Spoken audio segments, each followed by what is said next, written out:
Okay, we're going to move on to defence and overwhelming clinch. But before we do that, I just want to go back to the tornado kicks. One thing I want to mention, a lot of people, when they throw this tornado, they're quite lazy, give us your foot.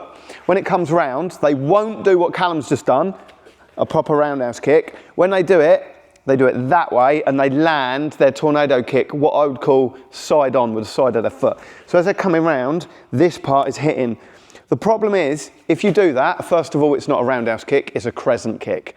But also, if Callum was to throw it really hard and you think he's spinning and he's jumping, you've got all this energy and it comes in and it lands side on, there's a lot of pressure going through the knee and there's a lot of pressure going to go through the hip. That's not your hip. A lot of pressure going through his ankle and his foot. So if he's doing that, the pressure's going to push here and here. So a lot of people can strain their knee or their ankle joints because they're not turning their hip. So again, if you've just done it, go back to it. Make sure when you do the roundhouse kick, you're turning the kick in. And then what you'll end up doing is doing a full rotation again to finish the kick. So again, this is where you've practiced it. You've got 80%, 90% of the kick. Now you come to the gym, or again, if you're watching this in America or somewhere else, obviously you're not going to travel to HK and Hastings. You can go to another gym and you can just fine tune your kicks. Right, on to the blocks. Advanced clinch work. So now, instead of kind of just working a bit of a clinch, I'm physically going to work for a clinch, like so, and then Callum's going to try and get up the inside to get his clinch, then he's going to try a knee. Boom. And then we're going to move, and then I'm going to try and push up, get on the inside so I can get my clinch. Once I'm in my clinch, I can open his arms up and get a knee.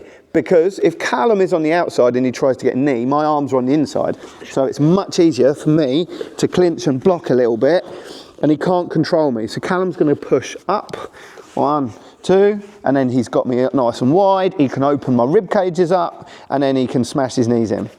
So the advanced clinch, again, I'm not sure how well you can hear me doing this. Hopefully you can hear me.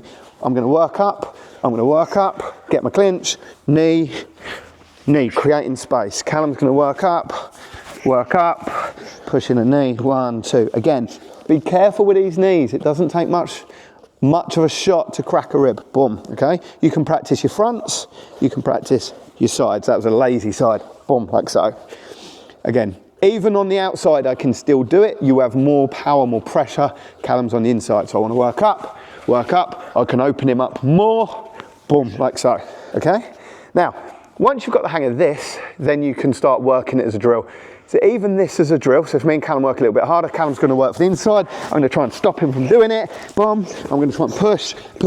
I'm squeezing him, pulling him in a little bit. And then he's pushing him. So again, you probably really can't hear me now. 1, 2, like this. Boom. Ow. Just palmed him in the face. 1, 2. Like so. And time. Whew. So, I got part. So as you can see from that, once you've got the hang of the basic clinch and the basic knee, now we're going up through the grades. We're now working on an advanced clinch. We're being awkward. We're trying to work them. We're trying to grab them. We're trying to manipulate them. And it's a lot of hard work.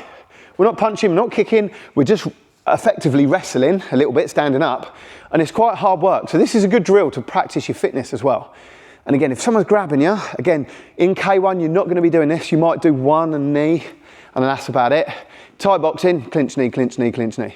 So although you won't do it, this is a good skill to have because you're going to end up fighting and wrestling.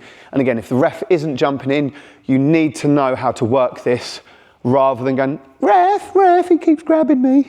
Does that mean you just got to work it out for yourself? So have a practice. I definitely need a partner to work this properly. Hopefully you've got one. Practice it, and then we'll see you in the next video.